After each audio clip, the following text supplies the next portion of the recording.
अस्सलाम वालेकुम दोस्तों, मैं वफ़ा लांगाओ आपको अपने चैनल ग्रामर इन डिटेल में खुशामदीद कहता हूँ। मैंने डिसाइड किया कि मैं अपने इंग्लिश लेक्चर्स को उर्दू में भी डिलीवर करता चलूँ। आज हमारा जो फर्स्ट टॉपिक है वो है सेंटेंस, इसको हम डिस्कस करेंगे। लेक्चर स्टार्ट करने से पहले मैं सेंटेंस के बारे में कुछ समझाऊँ। ये इंग्लिश सीखने के लिए बहुत ही इम्पोर्टेंट होता है। जब भी आपको सेंटेंस, इसके कंपोनेंट्स यानी इसके पार्ट्स आपको समझ आ जाएं तो आपको कोई भी इंग्लिश का जुमला समझने में दुश्वारी नहीं होगी। So let's begin. चलो स्टार्ट करते हैं डेफिनेशन से। सेंटेंस की डेफिनेशन क्या है? A group of words. Number one is a group of words which as a subject and a predicate which gives clear and complete meaning is called sentence। याद रखें, sentence में तीन चीज़ें आपने नोट करनी होगी। नंबर वन है group of words, number two कि उसमें सब्जेक्ट और प्रेडिकेट है, और तीसरा जो मुकम्मल और वाज़े मानी दे। Clear and complete meaning means मतलब ये कि जो मुकम्मल और वाज़े मानी दे, उसको हम क्या कहते हैं? सेंटेंस कहते हैं। तो याद रखें, सेंटेंस को समझने के लिए तीन पॉइंट्स काफ़ी इंपॉर्टेंट होते हैं। नंबर वन कि वो ग्रुप ऑफ वर्ड्स होना चाहिए, नंबर सेकंड उनमें सब्जेक्ट और प्रेडिकेट होनी चाहिए, एंड थर्ड जो मुकम्मल और वाज़े मानी दे उसको हम क्या कहते हैं? सेंटेंस कहते हैं। एग्जाम्पल्स की तरफ चलते हैं। फर्स्ट एग्जाम्पल जो मैंने यहाँ पे लिखा वो है वी आर लर्निंग इंग्लिश। देखें सेंटेंस की डेफिनेशन क्या कह रहा है? Group of words, we are learning English. यहाँ पे ग्रुप ऑफ वर्ड्स क्या है? वी भी एक ग्रुप ऑफ वर्ड है, आर भी एक वर्ड है, लर्निंग भी एक वर्ड है, इंग्लिश भी एक वर्ड है।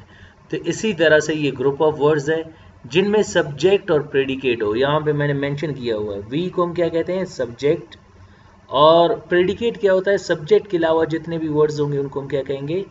प्रेडिकेट, यानी जो सब्जेक्ट और प्रेडिकेट पे मुश्तमिल हो। फिर हम इनको डिटेल में भी पढ़ेंगे कि सब्जेक्ट होता क्या है, प्रेडिकेट क्या है, ये हम आगे डिस्कस करेंगे। लेकिन हमें सेंटेंस को समझना है जिसमें सब्जेक्ट हो और प्रेडिकेट हो, जो मुकम्मल और वाज़े मानी दे। तीसरा नंबर क्या है जो इम्पोर्टेंट पॉइंट आपको आनी चाहिए सेंटेंस के बारे में? जो मुकम्मल और वाज़े मानी दे फिर जुमला कहलाता है, वरना जुमला नहीं कहलाता। मिसाल के तौर पर मैं कहता हूँ वी आर लर्निंग इंग्लिश, हम इंग्लिश सीख रहे हैं।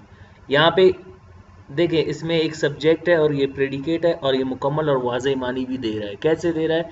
वी आर लर्निंग इंग्लिश, हम इंग्लिश सीख रहे हैं। कौन इंग्लिश सीख रहा है? हम। और हम क्या सीख रहे हैं? इंग्लिश। हम इंग्लिश को क्या कर रहे हैं? सीख रहे हैं। सो यहाँ पे जुमला शुरू से भी मानी दे रहा है, आखिर से भी मानी दे रहा है और बीच से भी मानी दे रहा है। इसी वजह से हम इसको क्या कहते हैं?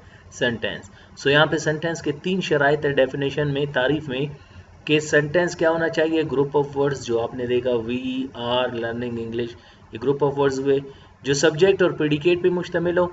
आपका सब्जेक्ट वी है और सब्जेक्ट के अलावा मैंने कहा जितने भी वर्ड्स आते हैं वो क्या कहलाते हैं? प्रेडिकेट। दूसरा शर्त भी कंप्लीट हुआ। और तीसरा ये है कि जो मुकम्मल और वाज़े मानी दे फिर सेंटेंस कहलाता है। जैसे मैंने आपको कहा हम इंग्लिश सीख रहे हैं। कौन सीख रहा है? हम सीख रहे हैं। हम क्या सीख रहे हैं? इंग्लिश सीख रहे हैं। हम इंग्लिश को कर क्या रहे हैं? सीख रहे हैं। तो सेंटेंस शुरू से भी मानी दे रहा है, बीच से भी मानी दे रहा है और आखिर में भी मानी दे रहा है। तो इसको हम क्या कहते हैं? सेंटेंस। मजीद एग्जाम्पल्स मैंने दिए हैं, उनको समझने की कोशिश करते हैं।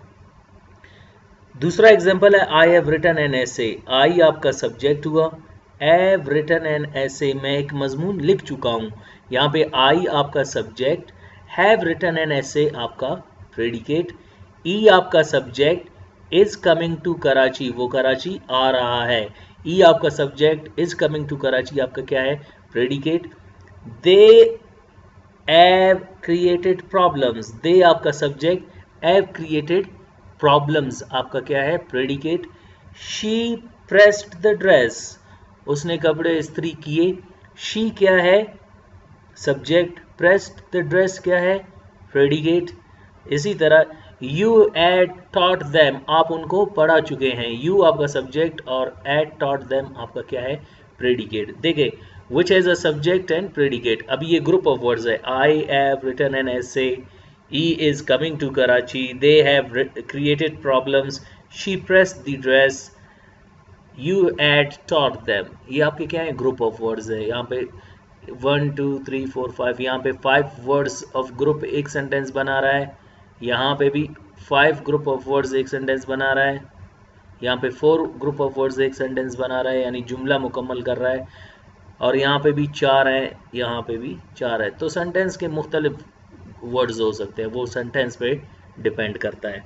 होप कि यहाँ तक आपको समझ आ गया। अभी ये फर्स्ट आपके सेंटेंस का स्टेप हुआ। सेकंड में वो क्या कह रहा है, which as a subject and predicate.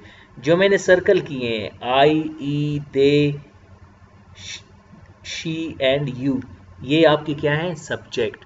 इनके अलावा जो भी आपको नजर आ रहा है वो 6 हैं, 2 हैं, 4 है, 1 हो खुदा करे या 3 हो, उनको हम क्या कहते हैं, प्रेडिकेट। और तीसरी शर्त क्या है कि वो मुकम्मल और वाज़े मानी दे, which gives clear and complete meaning, is called sentence. उसको हम क्या कहते हैं, सेंटेंस कहते हैं। देखें, आई आपका subject, they have written an essay, predicate.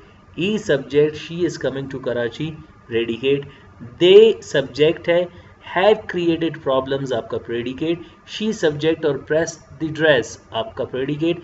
You subject, had taught them आपका क्या है, प्रेडिकेट। जो मुकम्मल और वाज़े मानी दे, देखें, I have written an essay, मैं एक मजमून लिख चुका हूँ। मजमून कौन लिख चुका है, आई। आई क्या लिख चुका है, एक मजमून। आई ने मजमून को क्या किया है, लिखा है। तो सेंटेंस शुरू से, बीच से और आखिर से मानी दे रहा है, इसीलिए हम इसको क्या कहते हैं, सेंटेंस। सेकेंड एग्जाम्पल है, she is coming to Karachi, he is coming to Karachi, वो कराची आ रहा है। कौन आ रहा है, ई। ई कहाँ आ रहा है, कराची। ई कराची में क्या कर रहा है, आ रहा है। That is known as sentence. ये आपका पूरा क्या होगा, जुमला, जिसको हम सेंटेंस इंग्लिश में कहते हैं। दे हैव क्रिएटेड प्रॉब्लम्स, उन्होंने वो मसले खड़े कर चुके हैं। दे आपका सब्जेक्ट है, मसला किसने खड़ा किया है, उन्होंने। क्या खड़ा किया है, मसला। उन्होंने मसले को क्या किया है, क्रिएट किया है, पैदा किया है या खड़ा किया है। दे प्रेस्ड द ड्रेस, उसने कपड़े इस्त्री किए। कपड़े किसने इस्त्री किए, शी ने। शी ने कपड़ों को क्या किया, प्रेस किया। शी ने क्या प्रेस किया, ड्रेस, कपड़ों को। यहाँ पे आपका सेंटेंस मुकम्मल और वाज़े मानी दे रहा है। यू हैड टॉट देम, आप उनको पढ़ा चुके थे। कौन पढ़ा चुका था, यू। यू किसको पढ़ा चुका था, उनको। यू उनको क्या कर चुका था, पढ़ा चुका था। तो यहाँ से आपको हमें ये मालूम हुआ कि सेंटेंस ग्रुप ऑफ वर्ड्स है जिनमें सब्जेक्ट और प्रेडिकेट है, जो मुकम्मल और वाज़े मानी दे क्या कहलाता है, जुमला कहलाता है। आई होप आपको जुमला समझ आया। अभी हम इसमें नेक्स्ट स्लाइड में हम इसके पार्ट्स डिस्कस करेंगे, वो हैं क्या, नेक्स्ट स्लाइड में हम पढ़ेंगे।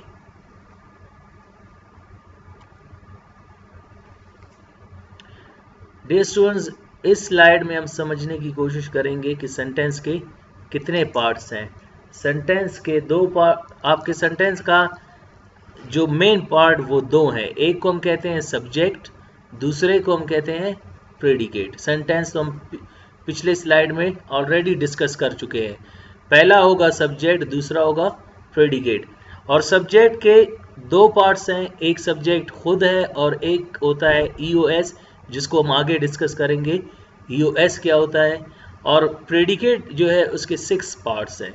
एक को हम कहते हैं सब्जेक्ट, सेकंड है एक्सिलरी वर्ब, थर्ड है मेन वर्ब, फोर्थ है ऑब्जेक्ट, फिफ्थ है कंप्लीमेंट, और जो आपकी आखिरी आपका पार्ट है प्रेडिकेट का वो क्या है, एडवर्बियल और ईओपी।